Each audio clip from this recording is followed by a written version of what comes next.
사랑의 하나님, 어둠이 물러가고 새로운 빛이 동토하는 이 새벽, 오늘도 주님의 이름을 부를 수 있음이 우리의 감사입니다. 우리는 여전히 부족하고 연약하지만 주님의 사랑을 생각할 때 새로운 힘과 용기를 얻습니다.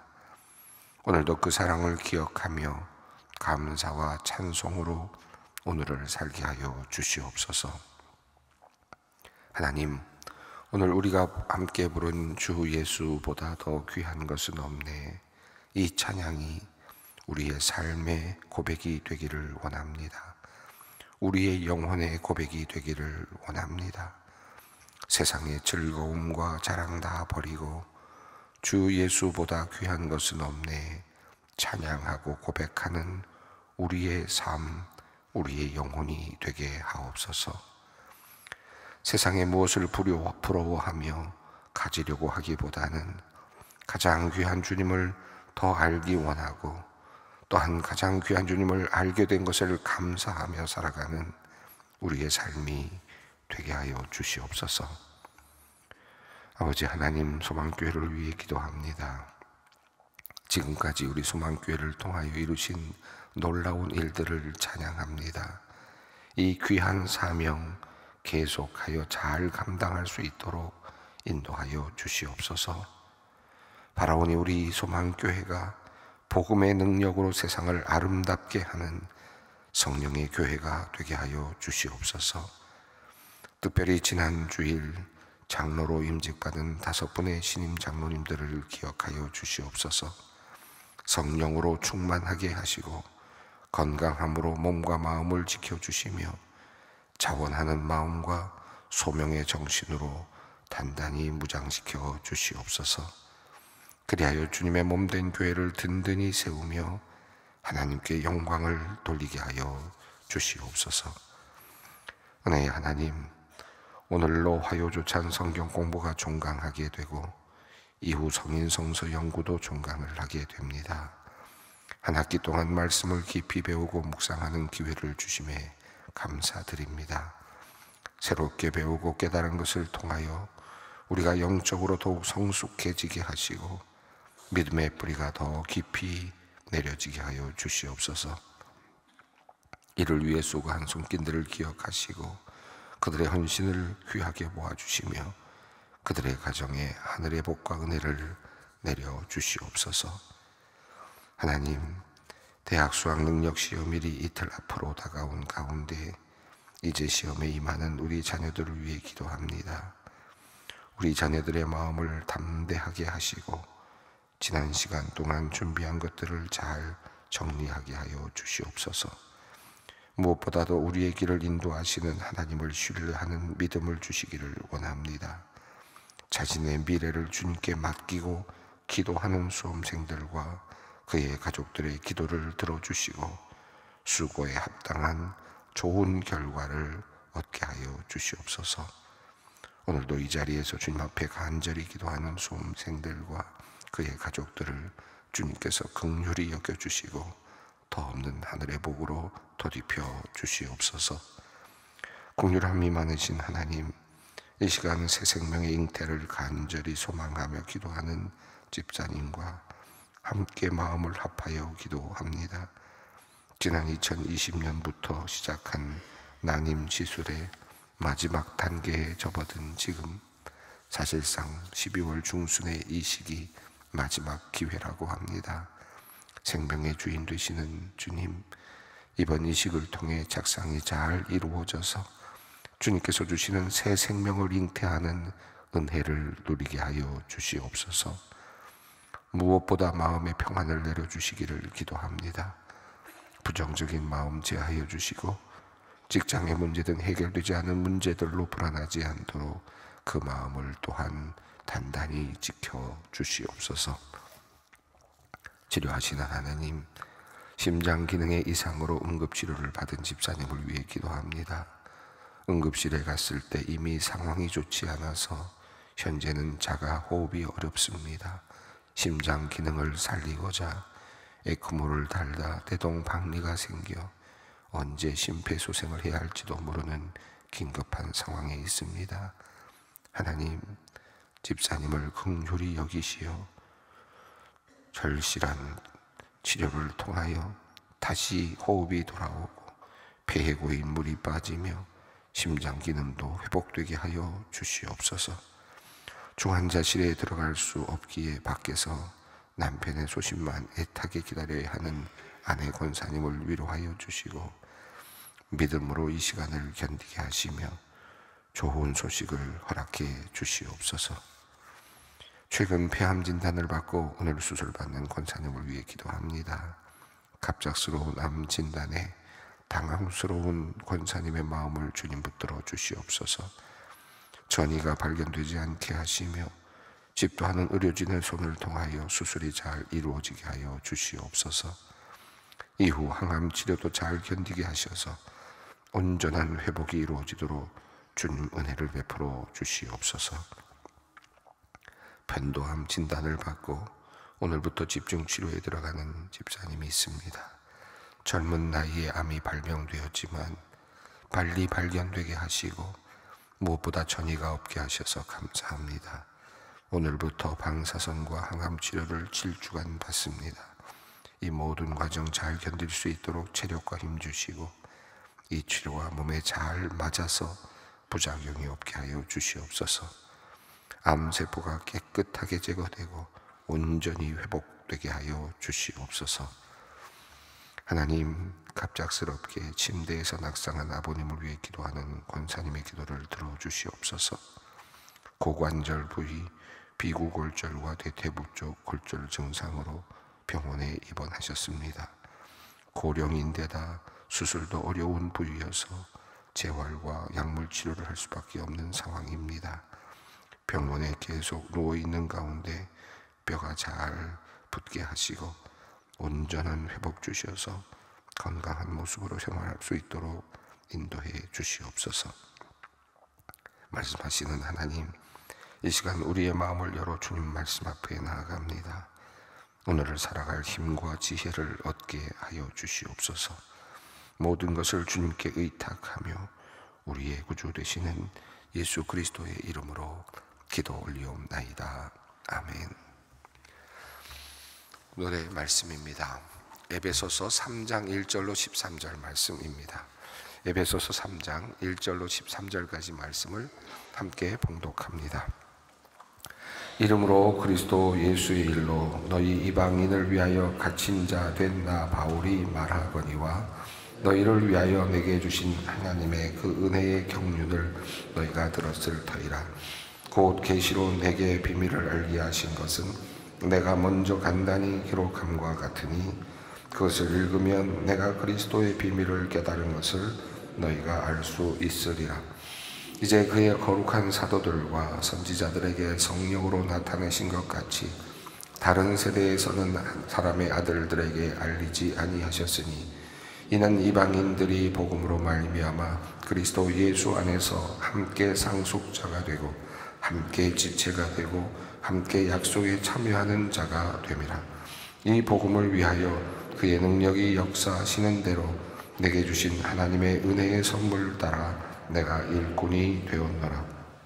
모든 성도 중에 지극히 작은 자보다 더 작은 나에게 이 은혜를 주시는 것은 측량할 수 없는 그리스도의 풍성함을 이방인에게 전하게 하시고 영원부터 만물을 창조하신 하나님 속에 감추어졌던 비밀의 경륜이 어떠한 것을 드러내게 하려 하심이라. 이는 이제 교회로 말미암아 하늘에 있는 통치자들과 권세자들에게 하나님의 각종 지혜를 알게 하려 하심이니 곧 영원부터 우리 주 그리스도 예수 안에서 예정하신 뜻대로 하신 것이라. 우리가 그 안에서 그를 믿음으로 말미암아 담대함과 확신을 가지고 하나님께 나아감을 얻느니라. 그러므로 너희에게 구하노니 너희를 위한 나의 여러 환난에 대하여 말라. 이는 너희의 영광이니라. 아멘. 오늘 본문 말씀은 이방인들을 향한 바울의 말씀의 그 뒷부분이라고 할 수 있겠습니다. 앞서서 사도 바울이 하나님께 주께로부터 그 지혜와 능력을 받기를 원하는 기도를 했습니다. 하나님의 그 경륜의 비밀, 하나님의 위대하심, 능력, 그 복음의 능력이 어떠한지를 알게 되고 하나님을 알게 되고 그리고 하나님의 크신 능력, 지극히 크신 능력이 어떤 것이를 알게 되기를 원한다 라고 말했던, 그리고 그것을 기도했던 사도 바울은 하나님의 그 크신 능력이 범위가 어떠한지를 쭉 설명했습니다. 하나님의 크신 능력이란 어떤 우리에게 어떤 직접적인 어떤 부요함을 주거나 우리를 명예롭게 하거나 그런 것을 떠나서 하나님의 크신 능력은 예수 그리스도 안에서 나타난 능력, 예수 그리스도를 이 땅에 보내시고 그리고 죽음 가운데서 다시 일으키시고 그리고 하나님의 그 자리에 다시 앉히셔서 구원을 이루어 가신, 인류를 위한 구원을 이루어 가신 그 위대한 능력을 찬양하는 것으로 사도 바울은 정리를 해 주었습니다. 그리고 그 하나님의 능력, 예수 그리스도를 살리신 그 놀라우신 능력이 우리 인간들에게, 모든 믿는 사람들에게 임하게 되었다는 사실도 밝혀주었습니다. 그리고 더 나아가서, 한 걸음 더 나아가서 우리가 지난 시간에 읽었던 말씀처럼 그 능력이 이방인들에게까지 미치게 되었다라고 하는 사실을 알려주었습니다. 이 모든 것들을, 이 하나님의 경륜, 하나님의 놀라운 비밀, 하나님의 크신 능력은 하나님의 계시를 받은 사람들, 하나님께서 지혜를 주시고 볼 수 있게 하시고 깨닫게 하시는 사람들에게 열려 있다라고 하는 말씀까지 전하였습니다. 그래서 이 비밀에 대한, 경륜의 비밀에 대한 이야기를 쭉 지금 전해오고 있었는데요. 자, 오늘은 사도 바울 자신이 이제 그 일을 맡은 사람이라고 하는 자기 자신에 대한 그 하나님의 비밀을 위해서 지금 자기 자신이 일하고 있다라고 하는 사실을 이야기합니다. 자기 자신의 소명, 사도 바울의 소명을 이야기하고 있는 부분이 1절부터 7절까지 있는 내용이죠. 그리고 뒷부분까지도 그 안에서 이방인들에게 주시는 하나님의 메시지를 전하고 있습니다. 3장 1절 말씀을 먼저 읽겠습니다. 이러므로 그리스도 예수의 일로 너희 이방인을 위하여 갇힌 자 된 나 바울이 말하거니와. 이 말씀은 분명한 의미를 담고 있죠. 자, 이제 나 바울이 말한다. 물론 앞서서도 이미 바울이 말하고 있습니다. 근데 좀 더 강조하기 위해서 이제 다시 바울이라는 자기 자신을 거명합니다. 근데 여기서 바울이 내가 말한다라고 하는 이야기를 할 때 그냥 바울이 말하는 것이 아니라 지금 그가 다시 한번 이런 이야기를 하는 이유는 그 앞에 수식되어 있는 자기 자신에 대한 하나의 수식구라고 할 수 있겠죠. 그것이 이제 뒤에 나오는 모든 내용과 연결되기 때문일 것입니다. 그리스도 예수의 일로 너희 이방인을 위하여 갇힌 자 된 나 바울이라고 이렇게 표현했습니다.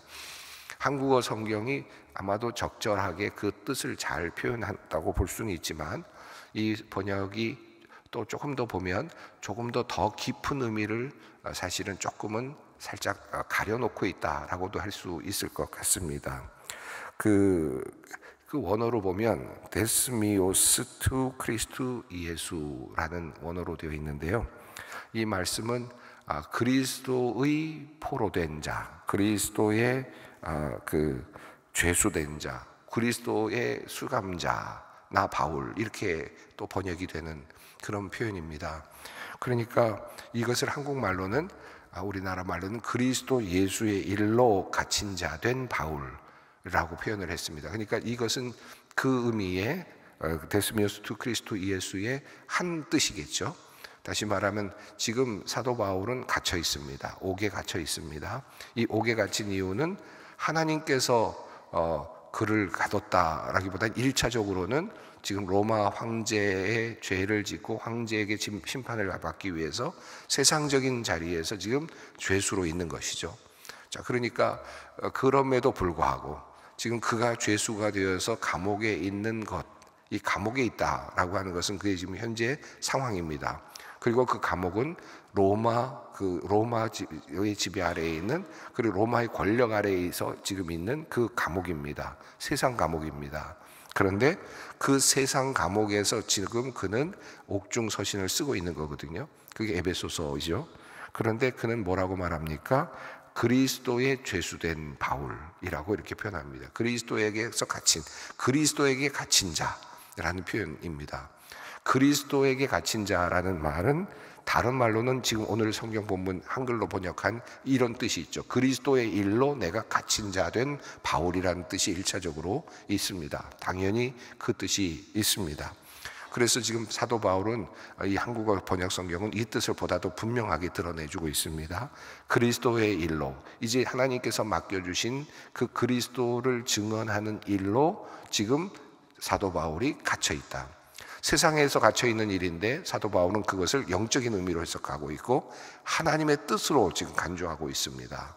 그래서 그리스도의 일로 갇혀 있다라고 이렇게 말을 하고 있습니다.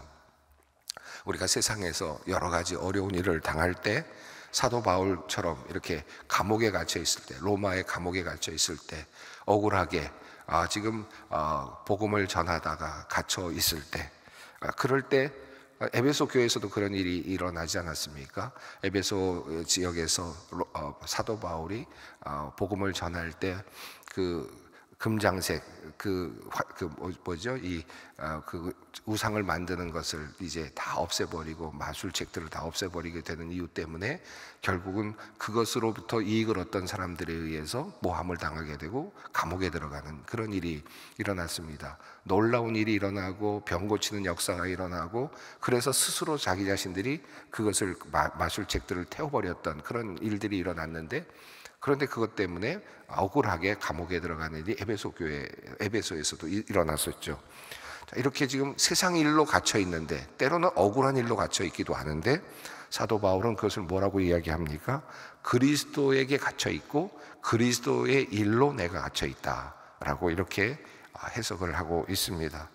내가 지금 육체적으로 어려움을 당하고 있고 힘든 일을 당하고 있지만 이 일은 복음의 진보를 위한 하나님의 뜻 가운데 있다라고 하는 분명한 자의식이 있는 거죠. 자기 정체성을 가지고 있는 것입니다. 그리고 그는 그래서 나는 그리스도에게 잡혀 있다라고 표현을 하는 겁니다. 그것이 바로 그리스도의 죄수, 그리스도에게 갇힌 자라고 하는 이중적인 의미이죠. 그래서 이 이중적인 의미가 굉장히 의미 있게 다가오는데, 첫 번째로 그리스도 예수의 일을 맡기 위해서 그리스도의 일로 지금 이방인을 위하여 지금 갇혀 있다. 세상적인 일로 갇혀 있는 것 같지만 나는 복음을 이방인에게 전하기 위해서 지금 갇혀 있는 것이다. 한편으로 더 나가서는 나는 그리스도에게 잡힌 바 된 사람이다. 그런 뜻이겠습니다. 그리스도에게 잡힌 바 되었다. 그래서 나는 그리스도의 종이다라고 하는 의미도 이중적으로 함께 담겨져 있는 표현이겠습니다. 자, 그래서 이러므로 그리스도 예수의 일로 너희 이방인을 위해 갇힌 자 된 나 바울이 말한다. 자, 이중적인 의미를 말씀드렸는데, 자, 그리고 2절부터 이제 그 내용이 나옵니다. 2절, 3절, 4절을 읽겠습니다. 너희를 위하여 내게 주신 하나님의 그 은혜의 경륜을 너희가 들었을 터이라. 곧 계시로 내게 비밀을 알게 하신 것은 내가 먼저 간단히 기록함과 같으니 그것을 읽으면 내가 그리스도의 비밀을 깨달은 것을 너희가 알 수 있으리라. 자, 여기서 너희를 위하여, 여기서는 이방인들입니다. 이방인들을 위하여 하나님께서 바울에게 주신 그 메시지입니다. 그가 깨달은 것이죠. 사도 바울이 깨달은 것, 그것은 하나님의 경륜입니다. 하나님의 경륜, 하나님의 이방인을 향한 하나님의 놀라운 계획, 비밀, 이것을 사도 바울이 깨닫게 되었습니다. 그것은 한편으로 본다면 그것은 은혜의 복음이었습니다. 결국 이것은 은혜로운 이야기였는데, 좋은 이야기인데, 그것은 하나님께서 이방인들을 향하여 무언가 큰 계획을 세우셨다라고 하는 사실을 지금 사도 바울이 깨달았다라는 것입니다. 그것은 이방인을 향한 하나님의 능력의 지극히 크심, 앞서 나왔던 바로 2장 11절부터 나왔던 바로 그 내용이라고 할 수 있겠습니다. 그저 하나님께서 어떤 일을 하셨느냐, 하나님께서 이 그리스도를 살리셨고, 그리고 그를 믿는 모든 자들을 그리스도와 합하여 살리시고, 그리고 또 이방인들도 함께 살리시는 계획을 하셨다라고 하는 이 하나님의 능력의 지극히 크심, 그 크심에 대해서 이미 이야기를 했다라는 것이고, 이미 먼저 간단히 기록했다라는 말은 뭐 다른 책에서, 다른 곳에서, 다른 서신에서 했다라는 의미도 있겠지만 바로 앞서 나오는 2장 그 11절 이후에 나오는 이방인들 부분을 의미한다고도 볼 수 있겠습니다. 어쨌든 그 내용이 압축적으로 되어 있는 부분이 바로 2장 11절 이후의 내용입니다. 자, 그래서 너희가 내가 그리스도의 비밀, 이방인을 향한 그리스도의 비밀을 깨달았다는 것을 너희가 분명하게 인지할 수 있을 것이다 라고 하는 이야기를 합니다. 그리고 5절로 이어집니다. 이제 그의 거룩한 사도들과 선지자들에게 성령으로 나타내신 것 같이 다른 세대에서는 사람의 아들들에게 알리지 아니하셨으니. 자, 이 일은 이방인들을 향한 구속에 대한 하나님의 큰 경륜은 이미 태초부터 예정이 되어 있었습니다. 이미 오래전에 예정이 되어 있었고, 그리고 그것이 그리스도를 통해서 이제 드디어 드러났고, 그리고 그것이 이제 사도 바울과 같은 사람들에게 알려졌습니다. 드디어 공개가 된 겁니다. 드디어 열린 것입니다. 개봉이 된 것입니다. 그것은 어떤 것을 통해서 그렇게 됐습니까? 성령을 통하여 그렇게 되었습니다. 성령의 능력으로 지금 사도들과 선지자들, 여기에는 바울도 포함이 되겠습니다. 거룩한 주님의 사람들에게 그것이 비밀이 개봉이 된 거죠. 비밀이 열렸습니다. 그래서 이전 세대 사람들은 알지 못했던 비밀입니다. 구약 시대의 사람들은 알지 못했던 비밀이고 유대인들에게도 알려지지 않았던 비밀입니다. 그런데 이제 이것이 열렸다. 누구를 통해서 열렸습니까? 하나님을 통해서, 성령의 능력 안에서, 그리고 거룩한 사도들과 선지자들에게 열렸습니다. 바울도 여기에 포함이 된 것입니다. 그래서 바울은 지금 그것을, 자기가 얻은 놀라운 비밀을, 지금 열린 그 비밀을 지금 써서 모든 백성들에게, 이방인들에게 알려주고 있습니다. 자, 그 복음의 핵심 6절에 조금 더 분명하게 나오는데요. 이는 이방인들이 복음으로 말미암아 그리스도 예수 안에서 함께 상속자가 되고 함께 지체가 되고 함께 약속에 참여하는 자가 됨이라.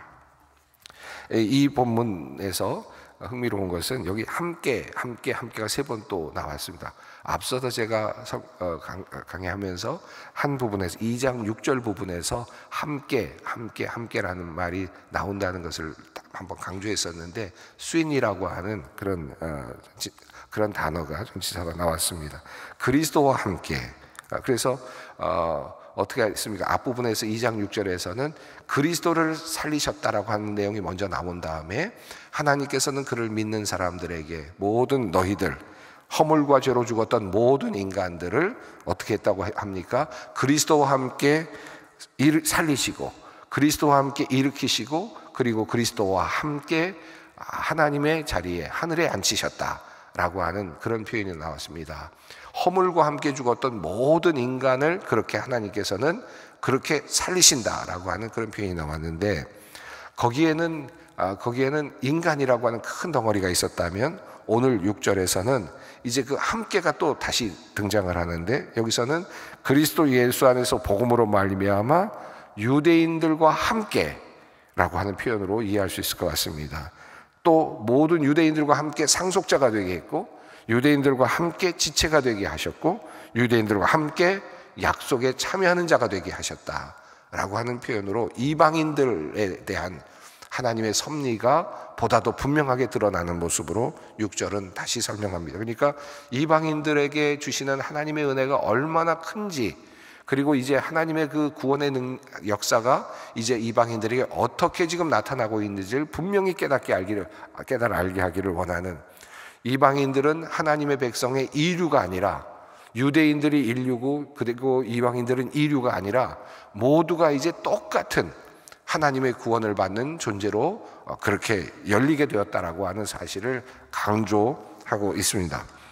바로 7절 말씀입니다. 이 복음을 위하여 그의 능력이 역사하시는 대로 내게 주신 하나님의 은혜의 선물을 따라 내가 일꾼이 되었노라. 이 말씀을 간단히 줄이면 이 복음을 위하여 내가 일꾼이 되었노라 라고 하는 말이죠. 그런데 그의 능력의 역사를 통해서 나에게 주어진 이 선물입니다. 은혜의 선물을 따라서. 그래서 이 복음을 위하여, 이방인들을 향한 복음을 위하여 내가 일꾼이 되었다라고 설명합니다. 8절 말씀은 자기 자신에 대한 소개를 다시 한번 하는데요, 읽습니다. 모든 성도 중에 지극히 작은 자보다 더 작은 나에게 이 은혜를 주긴 것은 측량할 수 없는 그리스도의 풍성함을 이방인에게 전하게 하시고. 자기를 택하신 이유가 뭘까? 첫 번째로 이렇게 말합니다. 지극히 작은 자보다 더 작은 자에게. 이 말은 사실은 어법상은 맞지 않는 말이죠. 최상급 플러스 비교급인데 제일 최고로 작은 자보다 더 작은 자, 어법상으로는 맞지 않지만 그의 마음이 느껴집니다. 그냥 최고로 낮은 자보다도 더 낮은 자라는 표현에서 어법은 맞지 않지만 그 의미는 아주 다가옵니다. 실감나게 다가옵니다. 자기를 끝까지 낮춥니다. 자기는, 사도 바울은 하나님의 일을 방해했던 사람이죠. 다메섹까지 올라가면서 그리스도인들을 받게 했던 사람입니다. 그런 사람을 하나님께서 이렇게 비밀을 열어 보여주시고 하늘나라의 비밀을 열어주시고 사용하시는 이유는 하나님의 그 그리스도의 은혜의 풍성함이 얼마나 큰지를 보여주시는 것이다. 배신자까지도, 박해하는 자까지도 들어서 사용하시는, 그리고 크게 사용하시는 하나님의 은혜, 이 하나님의 그리스도의 은혜의 풍성함이 얼마나 큰지를 보여주시는 한 사례다. 사도 바울이 선택된 것은 바로 그런 의미가 하나 있다. 자기 자신을 그렇게 고백합니다. 아마 이것은 바울 사도가 스스로 느끼고 있는 아마 분명한 자의식이었을 거라고 생각합니다. 그리고 9절 말씀입니다. 영원부터 만물을 창조하신 하나님 속에 감추어졌던 비밀의 경륜이 어떠한 것을 드러내게 하려 하심이라. 그리고 그가 받은 비밀이 있지 않습니까? 그에게 열려진 비밀, 그리스도를 통하여 열려진 모든 인류를 권하시기를 원하시는 그 복음의 비밀, 그 비밀을 자기가 깨달았기 때문에, 자기에게 던져주셨기 때문에 그것을 내가 드러내려고 한다. 그리고 이것을 이제 교회를 통해서 하나님께서 하시고자 하신다. 10절 이후의 내용이 그런 내용들입니다. 그래서 이 교회는 하나님의 그 영원하신 예정 안에서 이 일을 감당하게 된다는 내용이 10절 이후에 나오는 내용입니다. 이것은 우리가 내일 조금 더 살펴보겠습니다. 오늘 사도 바울이 자기 자신에게 주어진 특별한 계시로서의 하나님 나라의 비밀, 복음의 비밀, 그것이 왜 나에게 주어졌는지를 고백하고 있는 두 가지 이유를 살펴보았습니다. 그리스도께서 우리에게 열어주시는, 하나님의 성령 안에서 우리에게 열어주시는 이 비밀은 내가 나의 힘으로 도달할 수 없는 영역의 것입니다. 하나님께서 우리에게 열어주시고 지혜를 주셔서 총명함을 주셔서 이 구원의 비밀을 알게 해주시고 이방인에게까지 열려있는 이 구원의 놀라운 비밀을 알게 해주시고 더 나아가서 나에게 열려져 있는 이 놀라운 하나님의 은혜를 깨달아 알 수 있게 될 때, 그럴 때에 우리는 진정한 그리스도인이 될 수 있습니다. 아마 이 자리에 계시는 분들은 내가 알듯 내가 모르듯, 내가 인정하든 하지 못하든 그 비밀이 열려져 있는 사람들입니다. 나는 알지 못하지만, 또 다 알지는 못하지만 그리스도께서 나에게 영적으로 그 길을 열어주시고 보이게 하시고 갈급함을 주시고 깨닫게 하시고 때로는 조금 더 깨닫게 하심으로써 하나님 앞에 나오게 하시는 하나님의 예정을 받은 그런 사람들입니다. 그리고 하나님께서는 우리들에게 그 비밀을 열어주실 것입니다. 그 믿음 가지고 사도 바울은 이제 강하게 고백하고 있지 않습니까? 나에게 이 열려진 이 비밀을 너에게 알리기를 원한다라고 하는 이 강렬한 그의 확신, 이 복음의 비밀이 우리 모두에게도 더 깊이, 더 환하게, 더 밝히 열려지기를 바랍니다. 함께 기도의 자리로 나아갑니다. 하늘에 계신 우리 아버지, 아버지의 이름을 거룩하게 하시며 아버지의 나라가 오게 하시며 아버지의 뜻이 하늘에서와 같이 땅에서도 이루어지게 하소서. 오늘 우리에게 일용할 양식을 주시고 우리가 우리에게 잘못한 사람을 용서하여 준 것 같이 우리 죄를 용서하여 주시고 우리를 시험에 빠지지 않게 하시고 악에서 구하소서. 나라와 권능과 영광이 영원히 아버지의 것입니다. 아멘.